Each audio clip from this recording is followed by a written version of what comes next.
जय माता दी।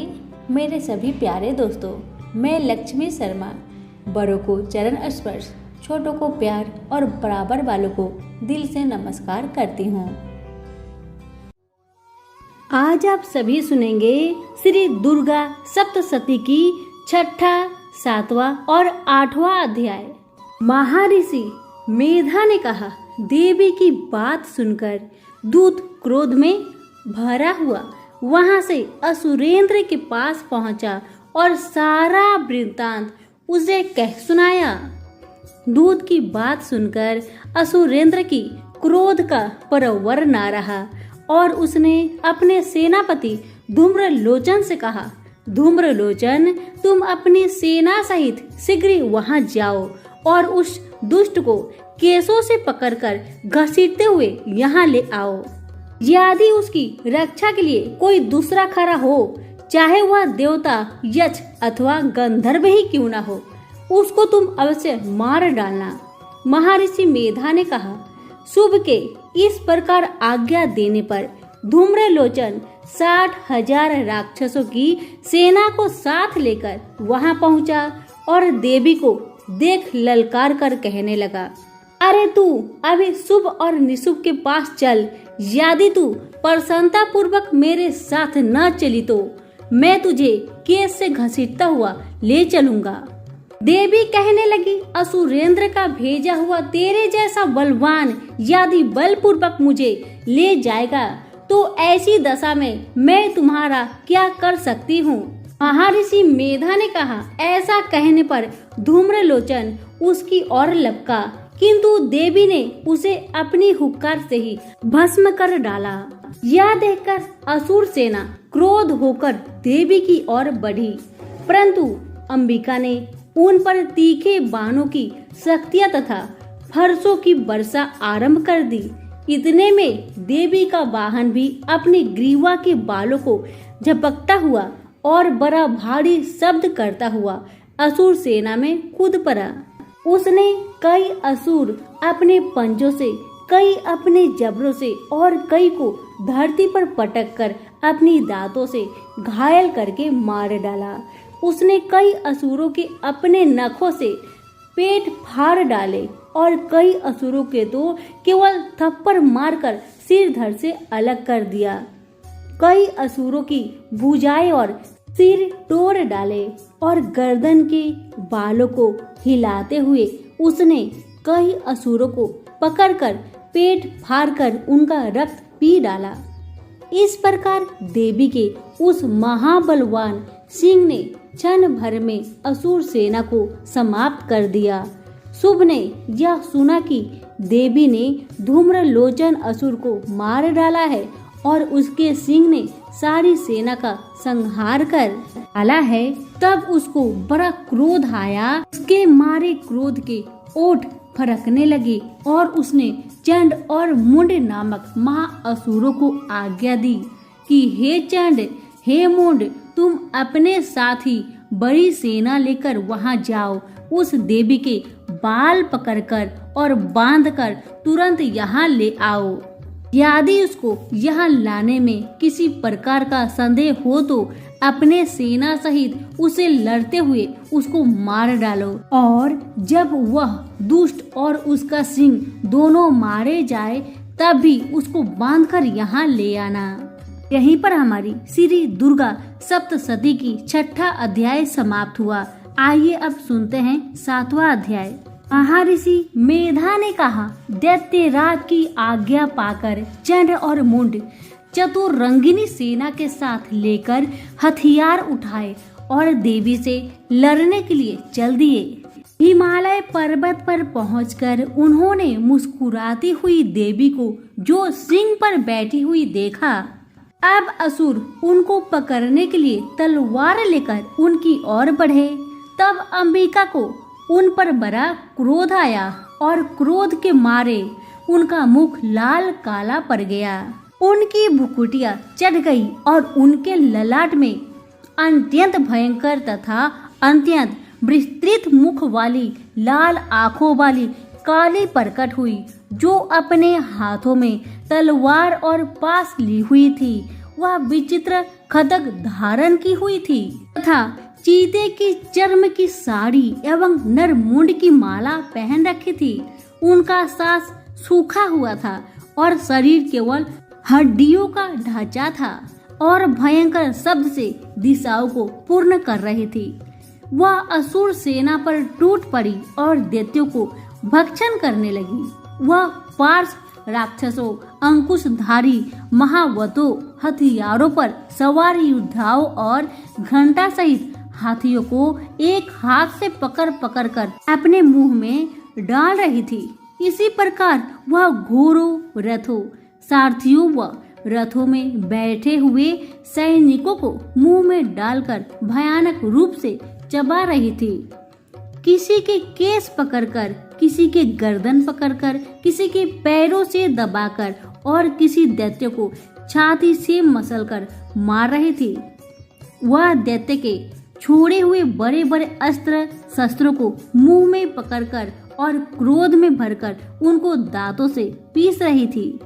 उसने कई बड़े बड़े असुर भक्षण कर डाले, कईयों को रौंद डाली और कितने उसकी मार के मारे भाग गए। कितनों को उसने तलवार से मार डाला, कितनों को अपने दांतों से समाप्त कर दिया और इस प्रकार से देवी ने क्षण भर में संपूर्ण दैत्य सेना को नष्ट कर दिया। यह देख पराक्रमी चंड काली देवी की ओर लपका और मुंड ने भी देवी पर अपने भयानक बाणों की वर्षा आरंभ कर दी और अपने 1000 चक्र उस पर छोड़े। उस समय वह चमकते हुए बाण व चक्र देवी के मुख में प्रविष्ट हुए इस प्रकार दिख रही थी जैसे मानो बहुत से सूर्य मेघों की घटा में प्रविष्ट हो रहे हो। इसके पश्चात भयंकर शब्द के साथ काली ने अत्यंत जोश में भरकर विकट अट्टहास किया। उस समय उनका भयंकर मुख देखा न जाता था और उसमें से उनके श्वेत दांत दिखाई दे रहे थे। फिर उसने तलवार हाथ में लेकर हू शब्द कहकर उसके ऊपर आक्रमण किया और उसके केस पकड़कर उसका सिर काटकर अलग कर दिया। चंड को मरा हुआ देखकर मुंड देवी की ओर लपका, परंतु क्रोध में भर उसे भी अपनी तलवार से यमलोक पहुंचा दिया। चंड और मुंड को मरा हुआ देखकर उसकी बाकी बची हुई सेना वहां से भाग गई।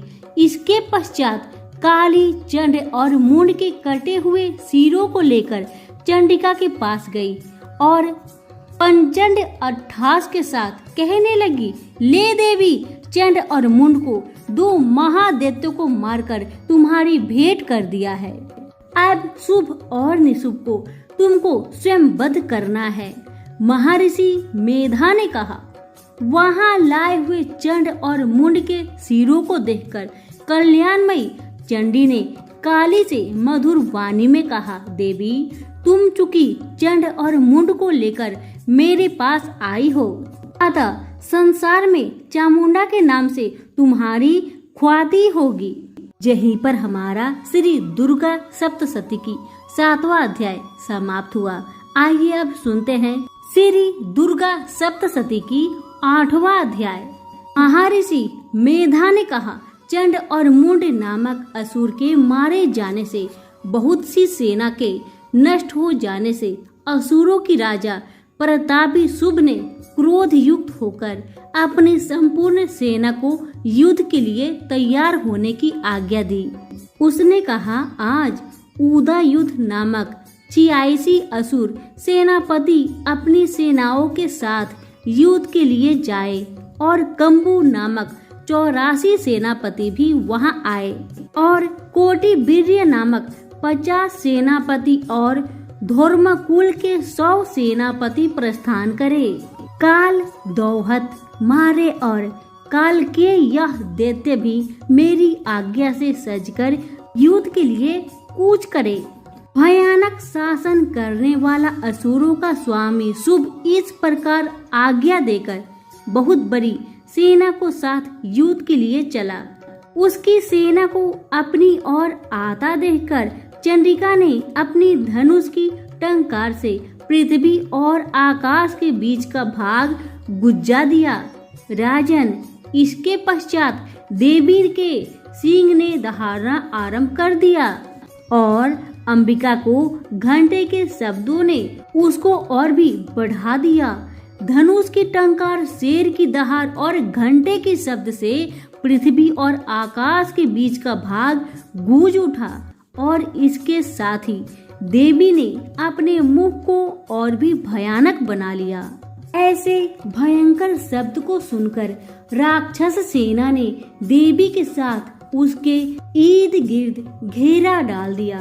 राजन, उस समय दैत्यों के नाश के लिए और देवताओं के हित के लिए ब्रह्मा, शिव, कार्तिकेय, विष्णु तथा इंद्र आदि देवों की शक्तियां जो अत्यंत पराक्रम और बल से संपन्न थी, उनके शरीर से निकलकर उसी रूप में चंडिका देवी के पास गई। जिस देवता का जैसा रूप था, जैसे आभूषण थे और जैसा वाहन था, वैसा ही रूप, आभूषण और वाहन लेकर उन देवताओं की शक्तियां दैत्यों से युद्ध करने के लिए आई। हंस युक्त विमान पर बैठकर और रुद्राक्ष की माला तथा कमंडल धारण करके ब्रह्मा जी की शक्ति आई। वृषभ पर सवार होकर हाथ में त्रिशूल लेकर महानाग का कंगन पहनकर और चंद्र रेखा से भूषित होकर भगवान शंकर की शक्ति महेश्वरी आई और मोर पर आरूढ़ होकर हाथ में शक्ति लिए दैत्यों से युद्ध करने के लिए कार्तिकेय जी की शक्ति उन्हीं का रूप धारण करके आई। भगवान विष्णु की शक्ति गरुड़ पर सवार होकर शंख, चक्र, शब्द, गदा, धनुष तथा खड्ग हाथ में लिए हुए आई। श्री हरि की शक्ति 12 का शरीर धारण करके आई और नरसिंह के समान शरीर धारण करके उनकी शक्ति नरसिंही भी आई। उसकी गर्दन के झटकों से आकाश के तारे टूट पड़ते थे और इसी प्रकार देवराज इंद्र की शक्ति ऐद्री भी ऐरावत के ऊपर सवार होकर आई। पश्चात इन देव शक्तियों से घिरे हुए भगवान शंकर ने चंडिका से कहा, मेरी प्रसन्नता के लिए तुम शीघ्र ही इन असुरों को मारो। इसके पश्चात देवी के शरीर में अत्यंत उग्र रूप वाली और सैकड़ों गिदरियों के समान आवाज करने वाली चंडिका शक्ति प्रकट हुई। उस अपराजित देवी ने धूमित जटा वाले भगवान शंकर जी से कहा, प्रभु आप मेरी ओर से दूत बनकर शुभ और निशुभ के पास जाइए और उन अत्यंत गर्विले दैत्यों से कहिए तथा उनके अतिरिक्त और भी दैत्य वहां युद्ध के लिए उपस्थित है, उनसे भी कहिए जो तुम्हें अपने जीवित रहने की इच्छा हो तो त्रिलोकी का राज्य इंद्र को दे दे। देवताओं का उनका यज्ञ भाग मिलना आरंभ हो जाए और तुम पाताल को लौट जाओ। किंतु यदि बल के गर्भ से तुम्हारी लड़ने की इच्छा हो तो फिर आ जाओ, तुम्हारी मांस से मेरी योगिनियां तृप्त होगी। क्योंकि उस देवी ने भगवान शंकर को दूत के कार्य में नियुक्त किया था, इसलिए वह संसार में शिवदूती के नाम से विख्यात हुए। भगवान शंकर से देवी का संदेश पाकर दैत्यों का क्रोध का कोई आर पार न रहा और वह जिस स्थान पर देवी विराजमान थी वहां पहुँचे और जाने के साथ ही उस पर बाणों और शक्तियों की वर्षा करने लगे। देवी ने उनके फेंके हुए बाणों, शक्तियों, त्रिशूल और फरसों को अपने वाहनों से काट डाला और काली देवी उस देवी के साथ आगे खड़ी होकर शत्रुओं को त्रिशूल से विदीर्ण करने लगी और खड्गवाक से कुचलने लगी। ब्राह्मणी जिस तरफ दौड़ती थी उसी तरफ अपने कमंडलू का जल छिड़ककर दैत्य के वीर्य व बल को नष्ट कर देती थी। और इसी प्रकार महेश्वरी त्रिशूल से, वैष्णवी चक्र से और अत्यंत कोप वाली कौमारी शक्ति द्वारा असुरों को मार रही थी।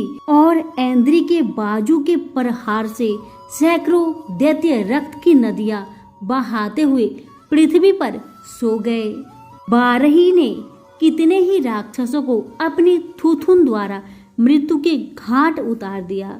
दांतों के अग्रभाग से कितने ही राक्षसों की छाती को चीर डाला और चक्र की चोट से कितनों को विदर्न करके धरती पर डाल दिया। बड़े बड़े राक्षसों को नरसिंह अपने नाखों से विदर्भ करके भक्षण कर रही थी और सिंहनाद से चारों दिशाओं को गुजाती हुई रणभूमि में विचर रही थी। शिव दूती के प्रचंड अट्टहास से कितने ही दैत्य भयभीत होकर पृथ्वी पर गिर पड़े और उसके गिरते ही वह उनको भक्षण कर गई। इस तरह क्रोध में भरे हुए मात्र गणों के नाना प्रकार के उपयोगों से बड़े बड़े असुरों को मरते हुए देखकर राक्षसी सेना भाग खड़ी हुई। और उनको इस प्रकार भागता देखकर रक्तबीज नामक महापराक्रमी राक्षस क्रोध में भरकर युद्ध के लिए आगे बढ़ा। उसके शरीर से रक्त की बूंद पृथ्वी पर गिरती थी तो वैसे ही शरीर वाला तथा वैसा ही बलवान दैत्य पृथ्वी से उत्पन्न हो जाता था। रक्तबीज गदा हाथ में लेकर ऐन्द्री के साथ युद्ध करने लगा। जब ऐन्द्री शक्ति ने अपने वज्र से उसको मारा तो घायल होने के कारण उसके शरीर से बहुत सा रक्त चलने लगा और उसकी प्रत्येक बूंद से उसके समान ही बलवान तथा पराक्रमी अनेकों दैत्य भयंकर रूप में प्रकट हो गए।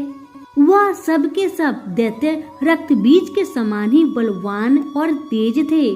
वह भी भयंकर अस्त्र शस्त्र लेकर देवियों के साथ लड़ने लगे।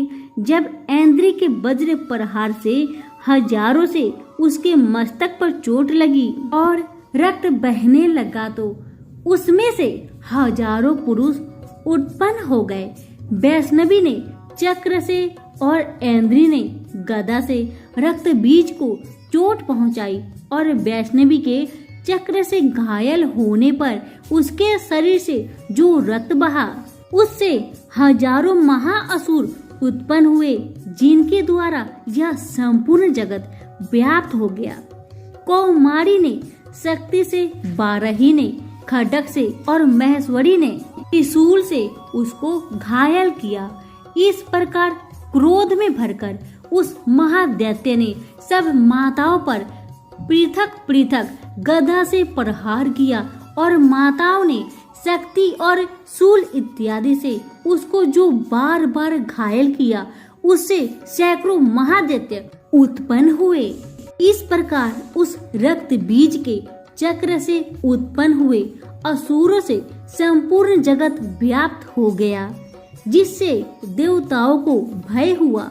देवताओं को भयभीत देखकर चंद्रिका ने काली से कहा, चामुंडे अपने मुख को बड़ा करो और मेरे अस्त्र घात से उत्पन्न हुए रक्त बिंदुओं तथा रक्त बिंदुओं से उत्पन्न हुआ महाअसुरों को तुम अपने इस मुख से भक्षण करती जाओ। इस प्रकार रक्त बिंदुओं से उत्पन्न हुए महादैत्यों को भक्षण करती हुई तुम रण में विचरो।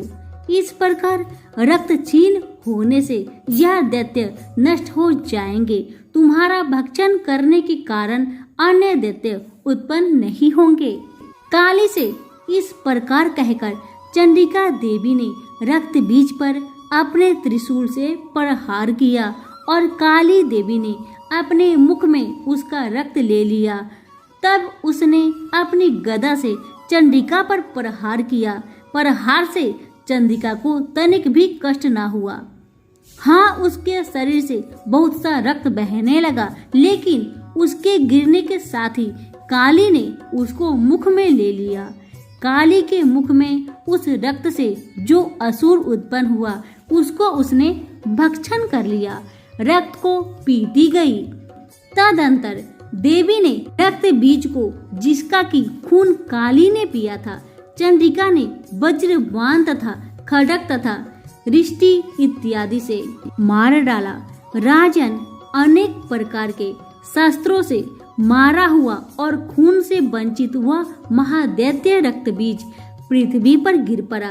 राजन, उसके गिरने से देवता अत्यंत प्रसन्न हुए और माताएं उन असुरों का रक्त पीने के पश्चात उद्धत होकर नृत्य करने लगी। यहीं पर हमारी श्री दुर्गा सप्तशती की 8वां अध्याय समाप्त हुआ।